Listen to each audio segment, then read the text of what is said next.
I've always, for a long time, since I lived in Hamilton, listened to Tory Lanez because he's from Toronto. Yeah, I mean, I don't mind Drake, you know. I started to like his music after a while, you know. I started to like, you know, how he was kind of resilient too, because people were hating on him so much, right? So this is one of the... My name is Cory Resilient. That's what I go by. Basically, I came up with that name like about 3 years ago. It started because like I was making music. I'm mostly known as Sincere Music. That's what I've always had, that alias, that name. And then this was the spot right here. You know, I had a big tent. I was in a tent in Beacon Hill Park. I got a tent. I got like a blow-up mattress. I got like 20 pillows. Took a cab from Value Village with all my stuff to Beacon Hill Park with all this like ballin' ass. Like, if you're gonna be homeless in a tent, trust me, I'm gonna do it the best way possible. I had music that was doing really good, and I was advertising like some of my music videos and stuff like that. And so I felt like I was doing good and I was building something, and then boom, I lost that. So then I was upset about that. So I started a YouTube channel, and I was going through, you know, homelessness and stuff like that, and I was experiencing like systematic corruption, and like I kind of just broke down, and I had this like idea, like in my head, it was like, you know, don't give up, you know what I mean, type thing, be resilient.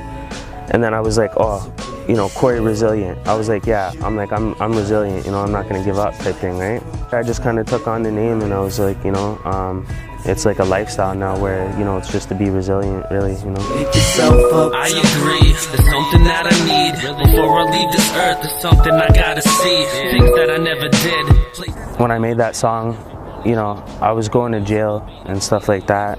I was going through a lot of, you know, dark times in my life. You know, I just went harder with the music. That was a lot of pain to go through, you know. So instead of like, you know, doing whatever, like, you know, I went to the music. That's what I like about it, is that there is a way to either let something destroy you or build you up, right? And I enjoy that process of, even if I take loss or go through hard times, that I have that ability to do that. And that's my piece, you know, is the music. Rest in peace, Douglas Wiegand. Growing up, mostly like from when I was young, like an infant, up until I was like 14, he was mostly in jail.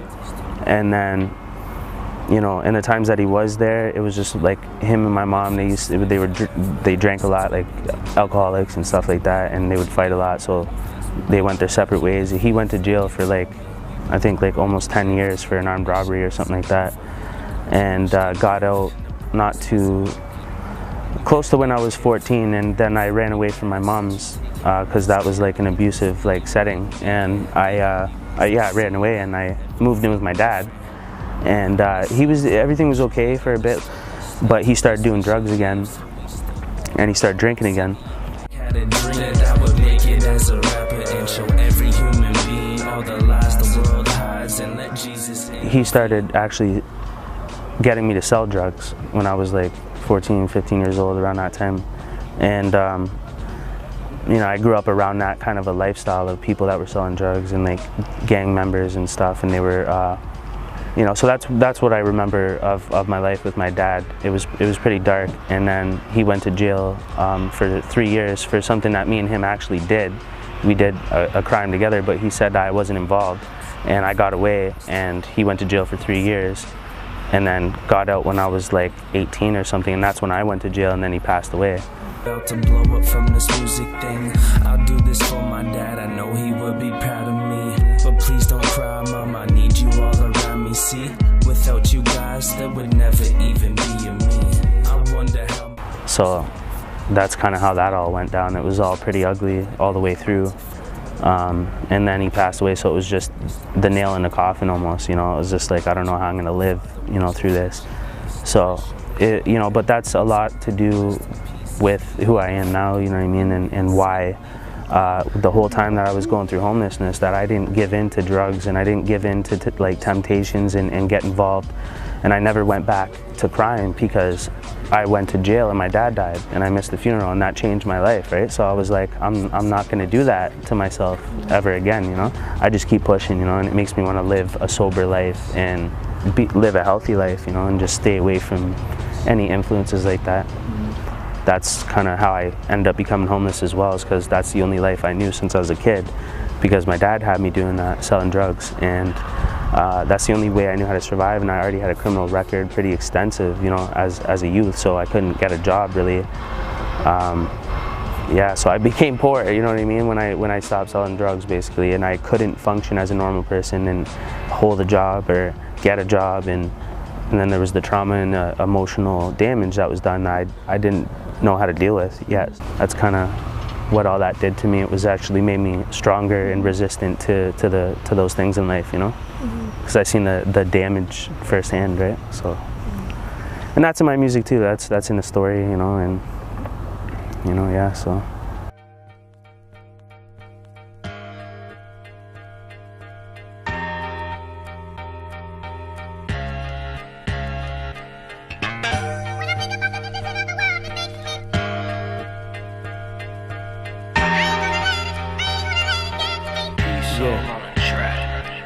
Late nights in Victoria, drinking by myself. Take a walk to Beacon Hill and I was thinking to myself, I came a long way, 100 miles from my home, so excuse me if I say that I'm depressed.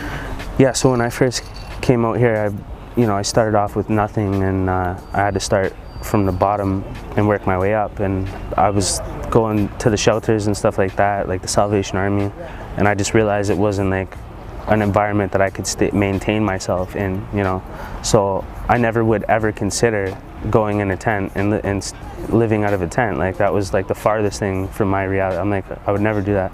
But I was in such a nice place where it was like warm all year, until bylaw started throwing out my tent and stuff like that with all of my stuff in it, and then I had like to restart like every other day. I would use the little bits of money that I do have to do normal things, like, you know what I mean, like go for coffee to a cafe and like bring my laptop and like, you know, go to a restaurant and have a drink and some wings or like something, and I would do that all the time instead of dwelling in the street, you know. But then when I come back, boom, my tent's gone, all my stuff's thrown out, and so it was defeating, and you just started to deteriorate like that. I realized that, you know, there's corruption, really systematic corruption within the system that's really holding homelessness back from evolving out of it, you know what I mean? It was the trauma first, you know, and that hit me like a ton of bricks. I wasn't emotionally ready for that, for all of that pain to catch up to me when I'm trying to maintain and work a full-time job and, you know, pay bills. I could turn this shit into a positive. I've always been resilient, that's just obvious, so I'ma keep it moving for the movement in the audience.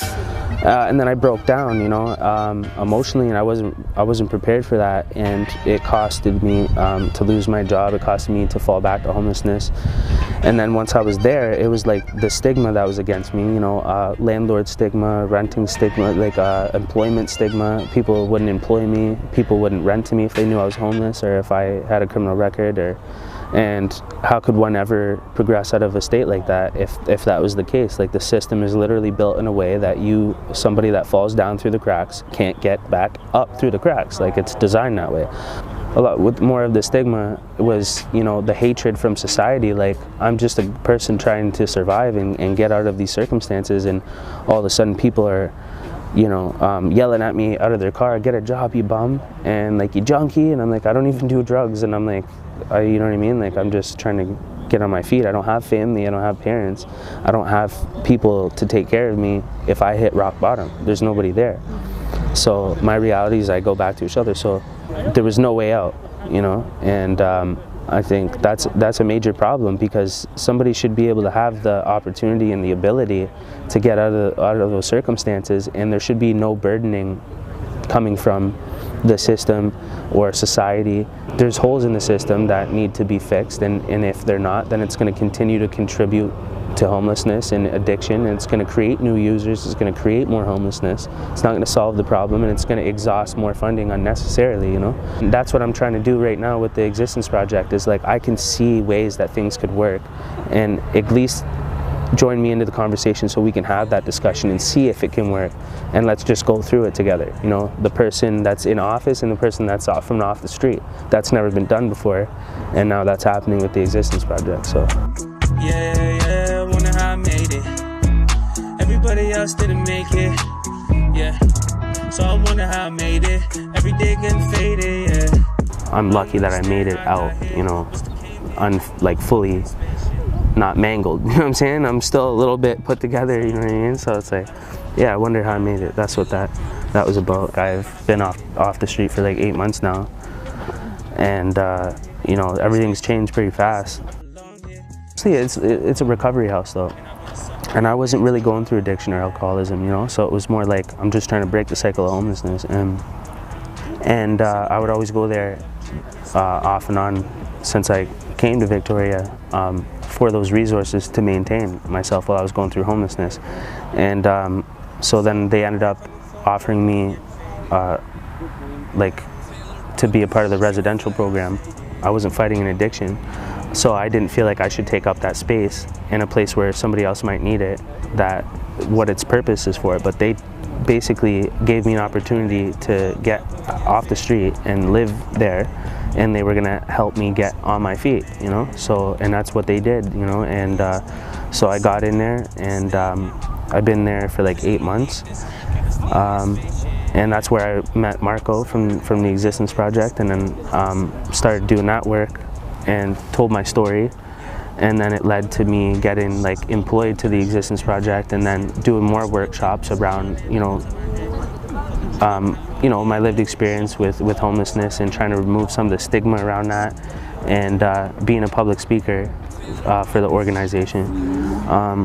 So yeah, and it's been going really well. Like, things are actually going good now in my life. You know, I'm starting to add on to my life and build, and I've had stability for a while now, and I don't see that going away. Like, I see more of it coming, you know. But I really wanted to re-embed myself into the community and society, and have some type of meaning and like purpose in what I'm doing with my life, you know. And it just kind of just happened, just fell in my lap, you know.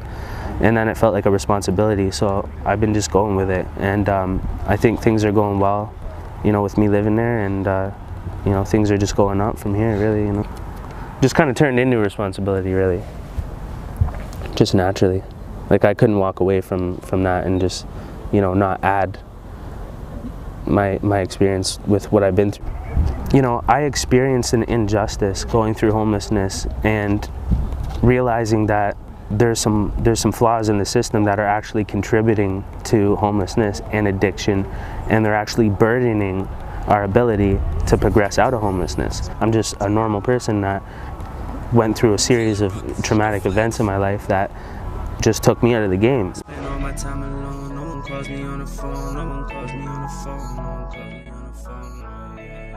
I would see, you know, me kind of doing music again, you know, being into the music, doing music videos, making music, you know, living life a little bit, you know what I'm saying, having some fun a little bit, you know, I haven't had fun in a long time, you know. So in the next year, I think, you know, there'll be a lot more things going on in my life, you know, more, yeah, just more people in my life too, more connected, and getting my license, because I only have my learners, so I'm like, that's embarrassing too, but I have to tell the truth, you know what I'm saying? Like, but I only have my learners, and like, I'm gonna do driving school soon. What up? I just wrote this. Sincere Music, aka Cory Resilient. On iTunes, Spotify, Google Play, Apple Store, just search Sincere Music. Music with a Z. Resilient on YouTube, let's go. More freedom, more stability, just good people in my life, and yeah, just a healthy life, you know, healthy lifestyle. The spaceship, I'm so resilient, the feeling's amazing. They still mad because I'm constantly blazing. They want me to stress, but I'm highly evasive. They'll be around when I finally make it. I don't know why all these people try and hate now. That's not in my DNA, we can't relate now.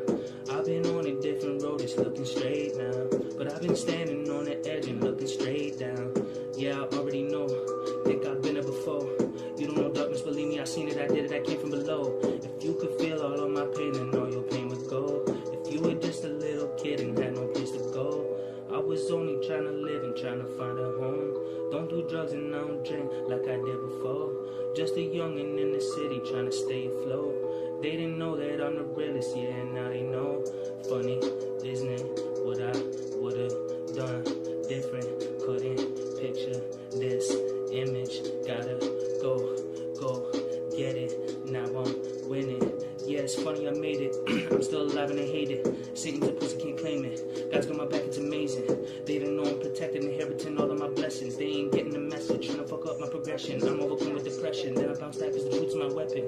All of my heart is invested. Sincere music, Cory Resilient. I'm the most hated, forget it. All that I say, I meant it. Always the purest intentions. Been through a lot, no question. Lost my way and I lost my direction.